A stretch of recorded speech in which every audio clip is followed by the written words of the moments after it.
Apparently this place is like the Katz of the West Coast. Super pumped. Apparently they got the famous number 19 pastrami sandwich that we have to get in there and try out. The owner is like 80 years old. Has been in business for like 75 years.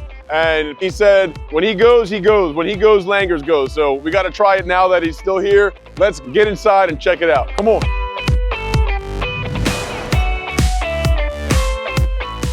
We came to try the famous number 19. That's the way. Can I get it toasted? Sure, if you want. We don't recommend it. Okay, then no. Then don't do it.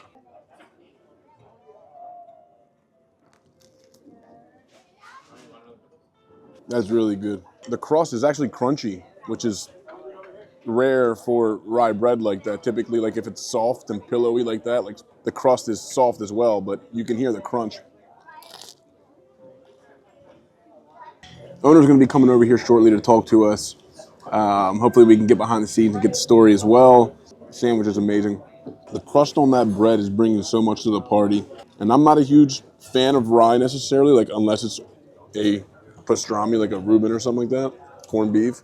They gotta be making this bread fresh. So Katz probably does more meat. They're probably charging more as well, obviously. I remember it wasn't cheap necessarily, but it was a, fat stack of meat on there, so you're not complaining at all. The bread here, definitely winning. I don't remember Katz bread being this good. And I almost got it toasted, talked me out of getting toasted. So glad I didn't do that. The pastrami is obviously amazing. Melts in your mouth. Which one's better? You can be the judge of that. I'm gonna leave it up to you guys if you wanna come try them both out. The ones on the East Coast, the ones on the West Coast. But they're definitely doing something right. This will keep you in business for 75 years. So now I know why it's famous. Yep. Nice to meet you. I want to stand up and shake your hand. Tony Menadakis. Tony, it's from a pleasure. Baltimore. For the microphone. How have you been? Yeah, it's going to rain today. Is it? That's what they said. And I believe whatever they tell me. All right, let's hear the story. How did it start? My dad was born in Newark, New Jersey. When he was 12 years old, he stood behind the counter selling hot dogs so he could make $35 for his bar mitzvah. That was the start of it. He was a sickly child, and he grew up a lot in the Catskill Mountains and Florida and that whole area in the winter months. He came out here in the early 40s, met my mother, they got married. He did a stint in the Army. In 1940, 41, 42, he opened up a deli in Palm Springs. There for a year and a half, and it was seasonal, so there was 4 months or 5 months a year that they were closed because of the heat. And then came back here, and he went to work in a deli on Brooklyn Avenue. Anyway, then he opened up a deli on 8th Street. They were there for a couple of years. This became available in June 17th, 1947. He didn't have the money, but he borrowed from Vienna Sausage Manufacturing, and here we are today. That's the story. How's Los Angeles changed over the years? Los Angeles has become a melting pot for immigrants that come in from out of the country, from Mexico, Philippines, from everywhere. As we got into the 80s, 90s, and 2000s, we got more and more immigrants in this area, and we started to have a lot of problems with gangs. I don't really have any troubles with the gangs, and neither do my customers. We've been here 77 years, and in the 77 years, not one of my customers has ever had a problem with a gang. No issues. What do you think it is about corned beef, pastrami, and your menu that keeps everybody together? That, regardless of, the immigrant, where they're from, because obviously you're not dependent too much on the Jewish population anymore. No, I'm not. That you think is kind of, comforting and has kept you in for 77 the years. easiest way to explain it. My dad's mantra was give the customer the same product today that you gave them the day we opened, and they will always come back looking for it. And that's what it amounts to. It is no more difficult to make the product right than it is to make it wrong.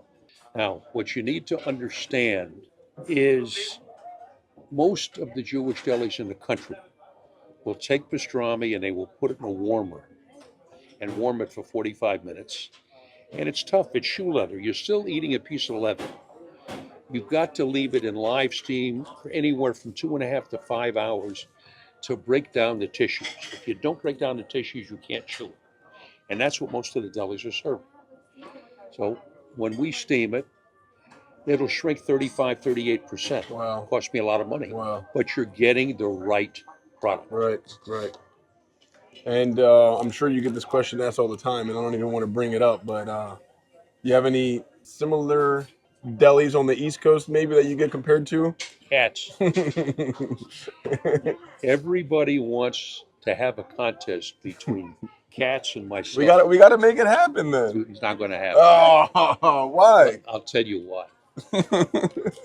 Jake Dell, who owns Katz.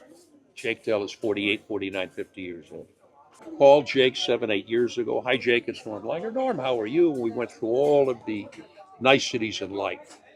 And I said, look, you and I are both aware that all of the food critics in the country want to have a contest with you and I pitted against each other to see who's better. And you and I both know that's not going to happen. He says, agreed. I said, but I got an idea. I said, why don't you and I do joint advertising? He said, what do you mean? He says, very simple. If you're on the East Coast, you go to Katz. If you're on the West Coast, you go to Langers.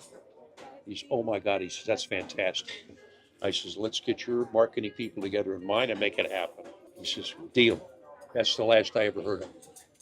That's it? That's where it dropped off? Never followed through. Oh my gosh. I couldn't come up with a better plan than that. I mean, why don't we just pick a neutral territory somewhere in the middle?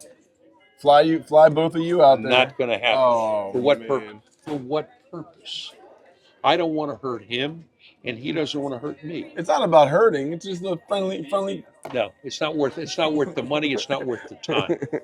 It could be iconic. It's already iconic. I don't need to be any more iconic. The one thing that I pointed out. Do you make the bread here? No, because it comes from Fred's Bakery on West Los Angeles. Been doing business with them on and off for 40 years. It's amazing. The crust on there I did not expect that. I know, and most people don't. When I told you early on that my dad opened up a deli in Palm Springs for a year and a half, there was no bakeries and no bread that he could get in that area. So there was a bakery here, Detroit Bakery on Brooklyn Avenue, that he ordered bread from every day, and they shipped it out via Greyhound bus. Wow. So by the time he got the bread, it was a day old. So he had to find a way to rejuvenate it, and that's what you're tasting. Really? So it's rebaked in the oven. Wow. Tricked me. You got me. I was like, he's got to be making it here, because I was like, this crust is not from a bag. It's not from a, You can do it with a lot of bread, not unless you've got the product to work with, but it's all a question of handling it, feeling it, touching it, see, Right. Is it soft, is it Right. crispy? And experimenting. People don't want to experiment, number one, but more importantly, in my opinion, the ownership and management is lax. They don't watch what they're serving. I walk around the floor and I'm out here, not because I'm for goodwill, not because I'm trying to get people to eat more. No, I want to see what they leave on their plate. And I want to know, why did they leave it on their plate? If something was wrong with it, if there's something wrong with it, I then have the opportunity to fix it. Yeah, I'm the same way. Instead of letting it go on. Yeah. Or you catch it at the dish room, right? Absolutely. And you ask the server, hey, what happened here? Like, Why did it come back? Catch it now. Yeah. Again, thank you very much for sitting down with us. It's my pleasure. You must understand something about me and my opinion. Most restaurants, they open it up, here it is, and they don't follow it through. You've got to have hands-on ownership, okay? That's the problem. I've had many opportunities to open up a second, third, and fourth place, and I don't. I'm here. Why? So I can watch it. When I go away and I come back after a week or two or three, I got trouble. But Jaime, my manager, has been with me 37 years. Right, I was going to say, I mean, just looking around, the staff looks like they are long-tenured, trustable people. Jaime, my manager back there, has been here 37 years. Wow. My chef has been here 52 years. Wow. So I take care of my people. That's awesome. So that's what it's about. All right, you want to take a walk behind the counter? Yeah, please. And I'll Absolutely. show you what's what. This is where it all happens. Okay?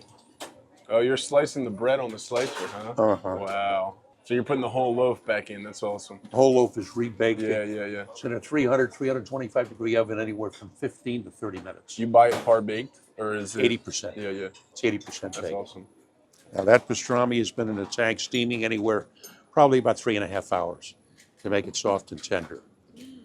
Jaime's only been cutting pastrami here for almost 40 years. It's all hand cut.